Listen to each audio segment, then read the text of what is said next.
Mon invité, on n'est pas à sa première visite en studio ici, mais les premières visites, c'est pas moi qui l'invitais, bien sûr, je n'étais pas ici. C'était à l'époque et je le vois que ça lui rappelle plein de souvenirs. Et il est au cœur de l'actualité des derniers jours, même si ce dont on parle autour de son commerce est en place déjà depuis plus de 2 ans. Alors, on reçoit le propriétaire du Michelangelo, Nicolas Cortina. Bonjour, Nicolas. Buongiorno a tutti. Comment ça va? Molto bene, grazie. Très bien, merci beaucoup. Tu nous as emmené de la visite? J'ai amené ma fille, elle était un peu choquée la dernière fois que je suis venu te voir. J'ai dit, je vais te présenter M. Dupont. Pourquoi j'avais dit son âge, ça se dit pas l'âge. Ah, on dit pas ça, fait qu'on n'en reparlera pas. Monia est en studio avec nous autres. Salut. Bonjour. Bienvenue, content de te rencontrer. Moi aussi. Tu es impliqué dans le restaurant, dans le Michelangelo, avec Nicolas? Depuis 1 an et demi à peu près, oui. OK. Oui. Et comment ça se passe? Ça va bien, c'est difficile parce qu'il est toujours présent. Alors, il y a de l'adhérence au plancher. Alors, Il reste collé là. Oui. Qu'est-ce que ça te fait de te faire dire ça des fois? Disons que j'aimerais ça partir. OK? J'ai beaucoup d'activités un peu à l'extérieur de mon restaurant, mais c'est évident que ça prend la certitude que je peux avoir toujours un revenu. OK? J'ai dit à mon gendre ou à ma fille de me faire un petit chèque et je partirai demain matin. OK. C'est vraiment l'argent qui te garde là. Non, là. pas l'argent, le revenu. Le revenu, Le OK. revenu. Mais c'est quand même intéressant de te voir parce que le Michelangelo est à la tête des ponts pour les gens qui le connaissent pas. Et honnêtement, je dis 2 ans, ça fait au moins 2 ans que vous êtes dans des travaux. Alors, je vais vous expliquer. Il y a eu déjà le chemin Saint-Louis quand ils ont fait l'aqueduc dans le côté de la forêt qui allait descendre en bas. Il y avait plein de tuyaux. Il y a 3 ans de ça. Après ça, ils ont commencé à nous présenter des plans pour faire la tête des ponts. C'était un travail que le Québec avait besoin pour l'entrée. C'était vraiment pas beau. Mais seulement qu'ils n'ont pas pensé à nous. Tu sais, le ministère des Transports et tous les gens, ils n'ont pas pensé au commerce. On est dans un quadrilâtre. Tu sais, on a les Galopins avec l'hôtel à côté, et on a la Fenouillère, on a la clinique Saint-Louis. C'est évident que c'est un quadrilâtre très achalandé. Avec les travaux, c'est évident qu'ils sont en train de toucher, évitons les ponts. OK? Il y avait à un certain moment donné, les gens ils sortaient pour prendre chemin Saint-Louis, ils les envoyaient à l'autre côté du pont, ils faisaient faire le tour, ils revenaient par l'arrière, ils faisaient traverser le pont. C'était les gens ils devenaient nerveux, etc. C'est évident que ça fait un bout de temps qu'on souffre dans le coin. C'est évident, c'est comme un article qu'il y a eu ce matin dans le journal, tout le monde est un petit peu désespéré de l'affaire. Le Michelangelo a fêté ses 50 ans l'année passée. Ça fait 50 ans. 50 ans l'année passée. Vous savez que le 13, c'est une journée pour moi chanceuse. Ah oui? Aujourd'hui, c'est le 13. Je suis très heureux. Bon, ben, je suis content de te recevoir. Mais c'est le fun de voir que tu conserves ta bonne humeur parce que tu pourrais être aigri à journée longue contre la situation duquel tu n'as aucun contrôle. Je donne un conseil. OK?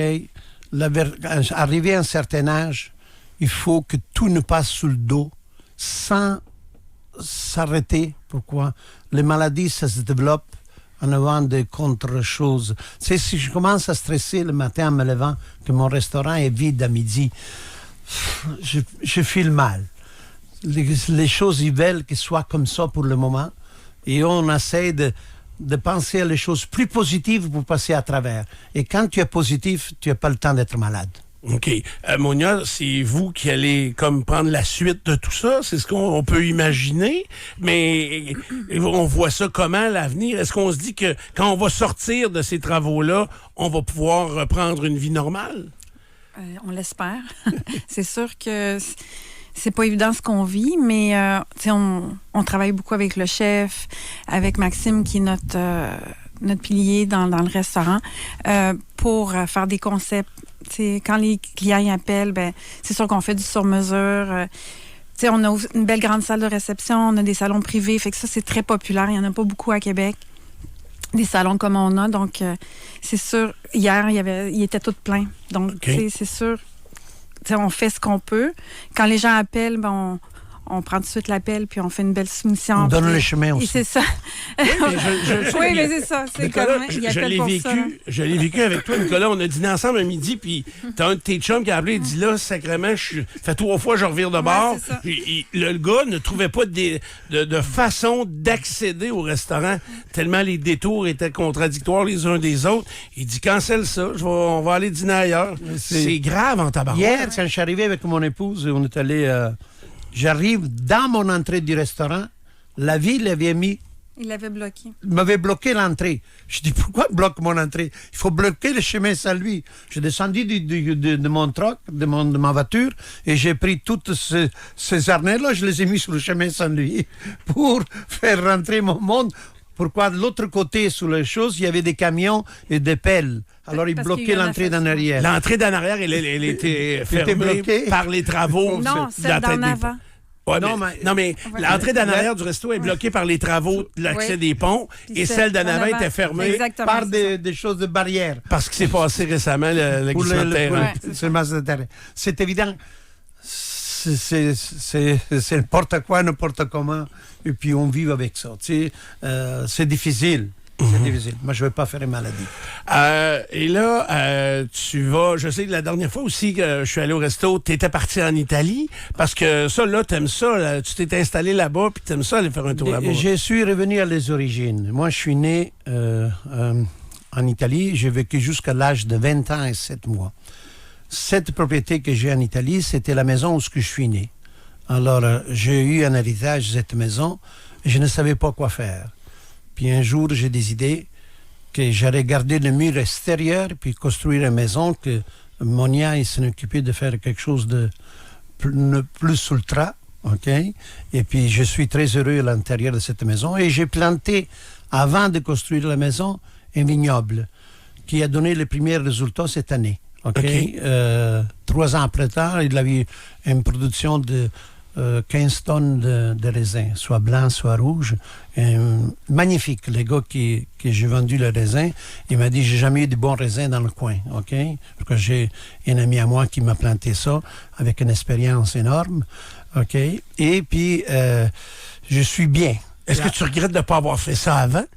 Je voulais le faire avant, mais je ne pouvais pas. Pourquoi? Mes cousines, ils ne voulaient pas vendre, ils voulaient vendre, etc. À la fin de compte, ils ont vendu, j'ai fait tout un morceau. Pourquoi? C'était la maison familiale où mon père et ses 2 frères y vivaient. C'est évident, il y avait 3 familles dans cette maison-là. J'ai racheté les 2 autres familles et j'ai devenu propriétaire. Puis à côté, j'avais quelque chose qui ne me plaisait pas. J'ai demandé à les 2 sœurs qui étaient propriétaires de nettoyer un peu pourquoi j'avais ma maison. Puis quand je regardais vers chez eux, c'était pas beau. C'est à l'abandon? C'était un peu à l'abandon et pas beau. Ouais. Au fin de compte, on l'a acheté. Et là, on a un projet que Monia il va s'en occuper. Ça va être une place pour les gens qui viennent de l'extérieur. Il va y avoir 2 appartements, piscine, etc.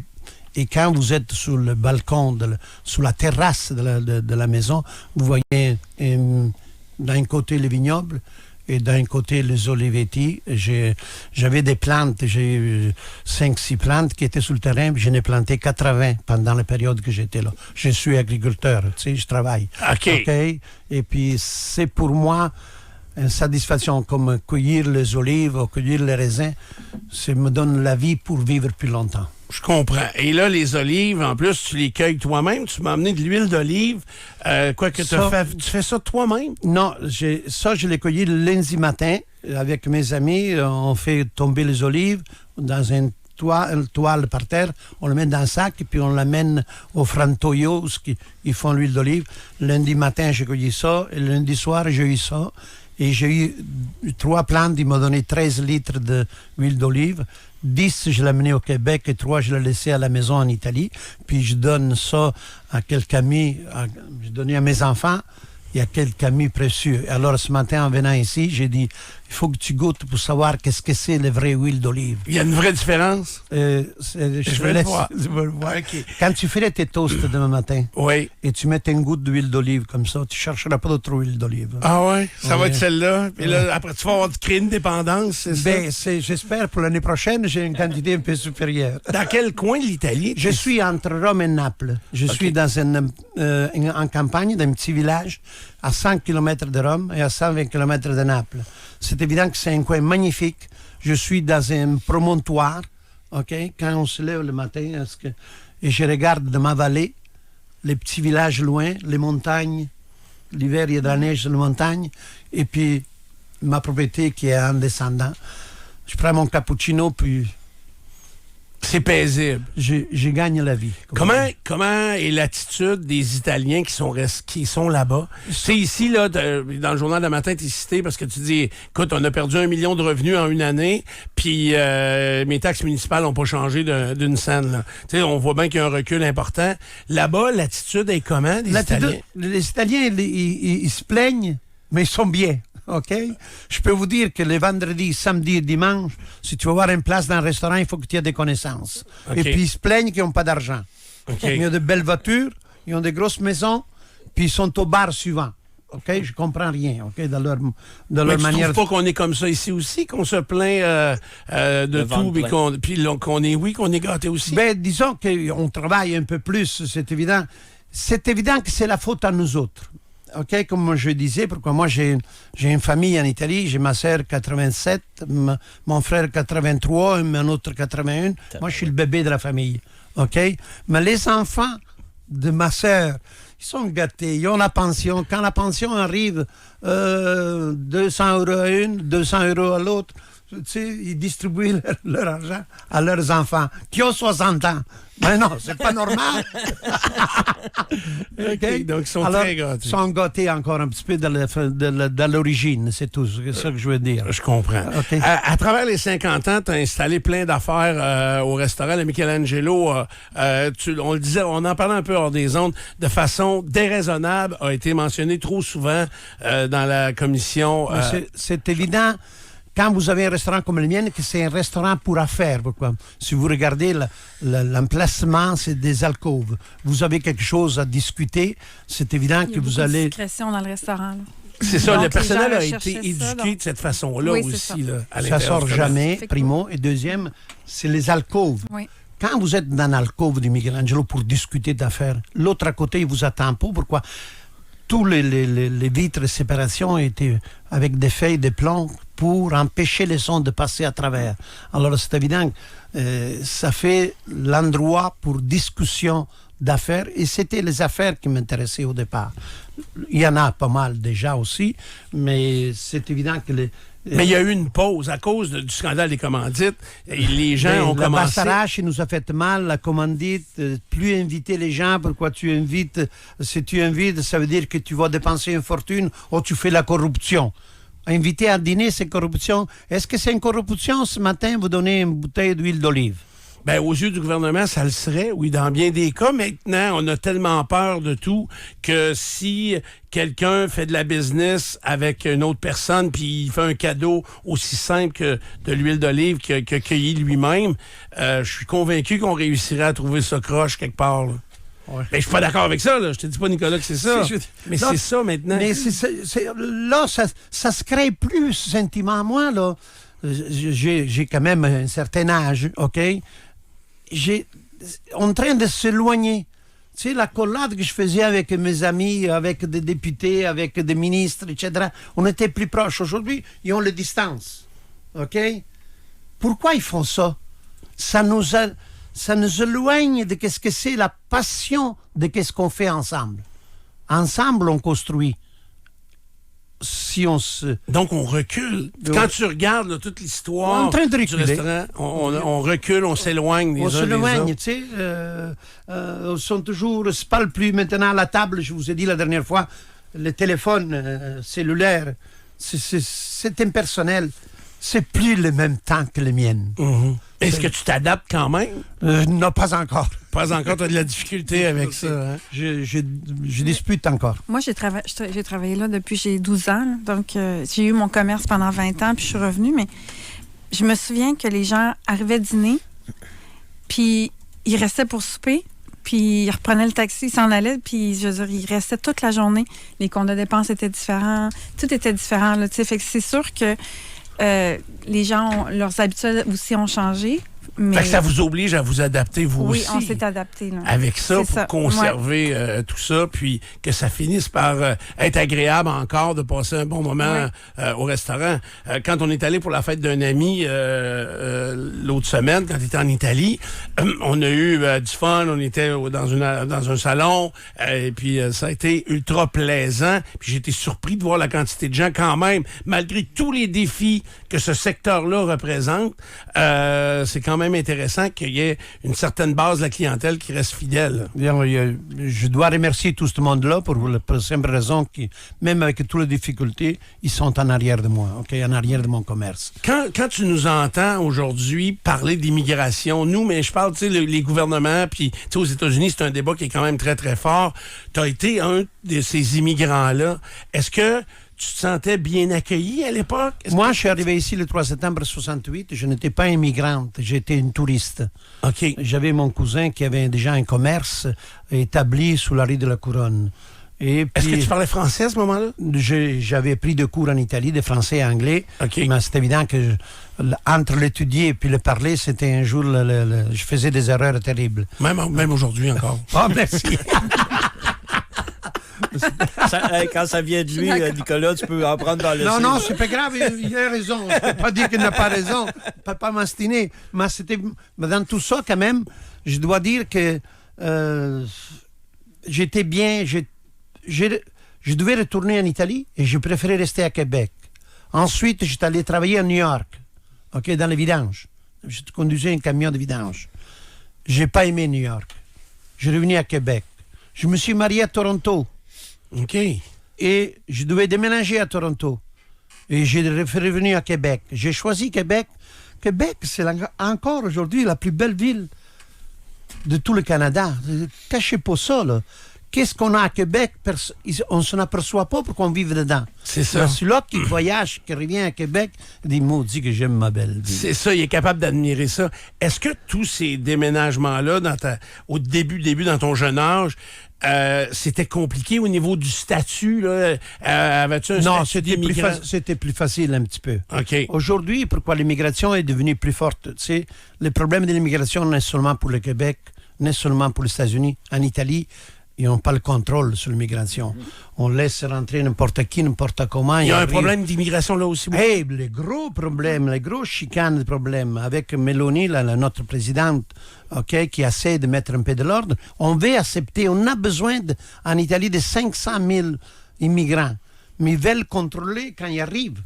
Mais ils rentrent n'importe où, à quel port, et puis ils se promènent partout sans permis, ils font des dégâts partout, et puis ils ne savent pas qui ils sont. C'est évident qu'ils veulent contrôler l'immigration qui rentre. Ça, tu es d'accord avec ça? Je suis d'accord. Comme moi, avant de devenir immigrant, j'ai fait ma visite, etc. La gare Champlain avec M. Champagne, le père de Pierre Champagne, qui était responsable de ça. La visite, et puis etc. Puis ils ont fait la documentation. Ils m'ont demandé de repartir parce que je ne réussissais pas à avoir les points nécessaires pour être immigrant. OK. Puis après ça, j'ai pris l'avocat Harry Blanc, qui était député du Parti libéral, et c'est lui qui s'en occupait pour faire mes documents. T'es devenu Canadien. Non, je suis devenu immigrant, et puis après ça, en 1975, je suis devenu Canadien. Et aujourd'hui, est-ce que tu as la double nationalité encore? Non, justement. Mes enfants, ils m'en veulent. Je suis Canadien. Et en Italie, pour acheter la voiture, je n'ai pas le droit parce que je n'ai pas de papier italien. Je voulais acheter un téléphone cellulaire.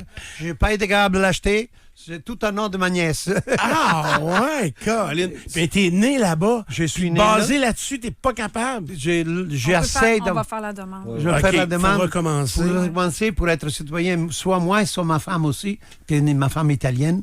Et on a de belles propriétés en Italie, mais on n'est pas italien.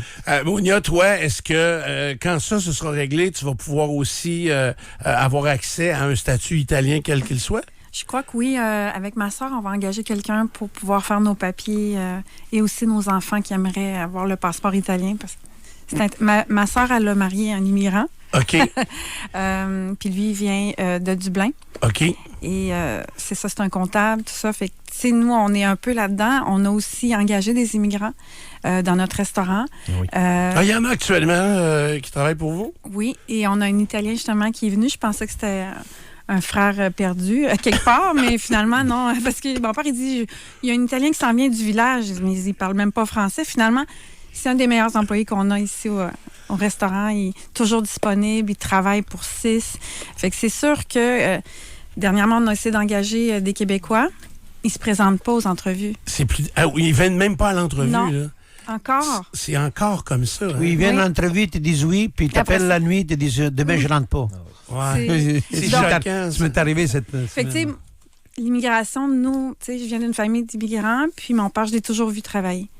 Et donc, les valeurs, tu sais, peu importe qui on est, d'où on vient, tu sais, il faut vraiment, tu sais, avoir les mêmes valeurs, tu sais. Oui. Fait que quand nous, on engage les gens, ben, on se base sur ça, c'est les valeurs, tu sais, être travaillant, disponible, tu sais... C'est En tout cas, dommage de voir que, tu sais, à travers tous les défis qu'un commerce comme le vôtre a, ça veut dire que malgré les travaux, d'attirer la clientèle, de leur offrir un plat qu'ils ne trouveront pas ailleurs à un prix plus élevé, mais quelque chose d'exceptionnel, donc une expérience exceptionnelle. Puis par-dessus tous ces défis-là, on vient rajouter la pénurie de personnel, puis d'avoir des gens que vous payez généreusement, je suis convaincu. Même ça, là, c'est un défi qui n'existait pas, Nicolas, quand tu as Non. commencé. Tu avais l'embarras du choix d'engager du monde. J'ai On trouvé des commençait à photos. travailler sans demander combien que tu Non, nous mais payes. J'ai trouvé des photos parce que mon père, tu sais, on fait toujours des brunchs, tu sais, pour la fête des mères, pour Pâques. Puis il dit, regarde, là, je regarde, il y a 20 cuisiniers sur la photo. 20. Là, je me dis, 20? Vous les preniez où? Tu sais, on ça a se fait? 6 là, dans la cuisine. Tu sais. Ok. Fait que là, c'est ça, ils étaient où, ces gens-là? Tu sais, là, c'est plus la même réalité. C'est autre chose, Ouais. c'est vraiment autre chose. On doit fermer, tu sais, le lundi, les dimanches, parce que, tu sais, avec le personnel qu'on a, on peut pas ouvrir 7 jours. Tu sais, c'est vraiment toute une autre... C'est une autre culture, c'est une Ouais. autre façon de faire et c'est Exactement. difficilement concevable. Si on n'avait pas les immigrants qui sont venus nous aider, je sais pas si on serait ouvert. Encore aujourd'hui, C'est hein, ça. malgré tout ça. Ouais. Il y a une belle tradition qui se perpétue au Michelangelo. Ça fait combien d'années, les mamans? Ça, là, je te racontais l'histoire. Tu connais l'histoire, Oui. parce qu'on a fait une soirée du pont aussi, là, Maman Michelangelo. OK? Ça, c'est le dimanche de Michelangelo. On a commencé dimanche. Oui. J'étais comme client la première fois, OK, assis à la table. Et puis, j'ai trouvé ça bien. Je te félicite, Monia, pourquoi le menu, il m'a plu. OK? C'est le chef Adrien. Ben, ça, on l'avait comme Parce qu'on conquête. commande pas. Pour les gens qui veulent savoir, Non. au Michelangelo, à la tête des ponts, les mamans Michelangelo, c'est les dimanches de novembre. Oui. Puis il y a une extension, je pense, Non, ben on l'a fait avec toi seulement pour voir si ton nom il portait bien, il portait bien. Mais là, on te donne temps dimanche, on t'invite, moi et Monia, on t'invite, Oui. choisir combien de personnes que vous êtes, et c'est toi qui fais la grappa. On fait la grappa, OK. Mais là, parce que les gens ne commandent pas Non, les ils dimanches au s'assoient, Michelangelo. ils mangent. Ils mangent des recettes souvent qui ont été créées Ton par... côté en cuisine. Ah, c'est ça, et qui sont offertes. C'est servi un peu à la façon que quand si vous venez à la maison de mes parents, vous mangez comme ça. C'est comme si on C'est-à-dire était que accueillis on par des commence- Italiens à la c'est maison. ça, c'est tout au centre de la table, puis on partage des plats. Est-ce que c'est tout le monde à la même heure ou il y a quand même, on Non, peut il y a- échelonner ça? En fait, toute la c'est comme soirée? 2 services. Il y a ceux de 6 heures, puis il y en a qui viennent un petit peu plus tard. Mais le dimanche, les gens aiment vraiment manger plus tôt. Donc, c'est plus 6-7 heures. là. OK. Ouais. Est-ce que c'est un prix fixe à ce moment-là? Oui, OK. c'est 65 pour Par personne. par personne. Puis les enfants, c'est la moitié prix. Puis je pense de 0 à 5 ans, c'est gratuit. Ah, c'est vraiment intéressant. Encore une fois, moi, on avait eu du fun, c'est Oui, mais sûr. là, Puis on- on amène les enfants en plus. Oui, là. mais je veux dire, c'est toi qui fais la grappa. Hein?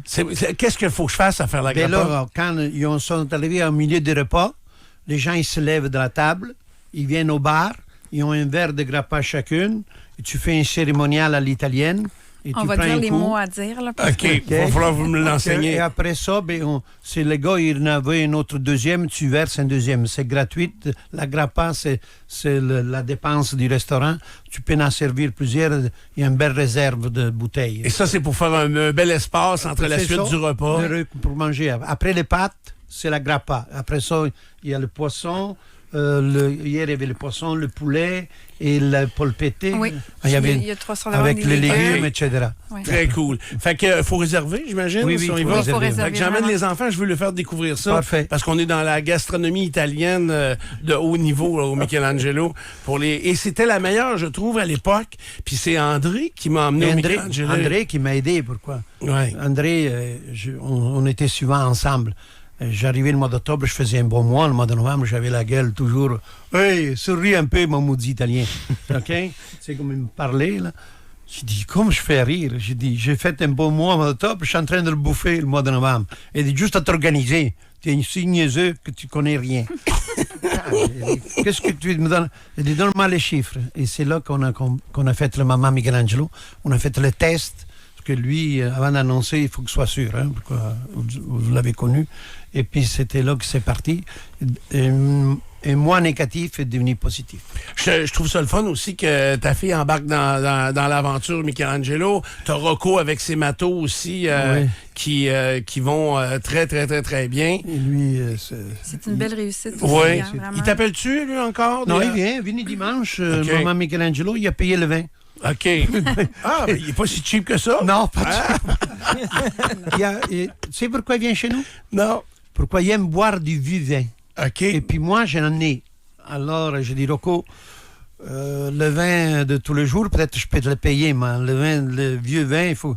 Et on y a fait la facture du vin. Hein, Il OK? faut payer, c'est bon. Ça. Surtout que ça faisait longtemps que je ne l'avais pas vu. Hein. Alors, bon succès avec les Maman Michelangelo tous les dimanches de novembre. Il faut réserver. C'est un prix fixe. C'est une belle façon de découvrir le restaurant et de connaître la gastronomie italienne. Ça, c'est clair. Et c'est toi qui vas travailler dimanche soir. Je vais travailler un petit peu. Je vais t'aider. Ça va me faire plaisir. Non, moi, je ne travaille pas. Non. Il faut que tu m'enseignes les bons mots, par Je exemple. t'enseigne, puis après ça, je te regarde aller. C'est pour ça que j'ai des doutes sur la cueillette des olives que tu as fait par toi-même. Là. Des petits doutes de rien. On a un client qui a fini une bouteille, puis il voudrait avoir une deuxième, puis là, c'est ça, il n'a pas été capable d'avoir une deuxième. J'ai amené 10 litres dans mes valises.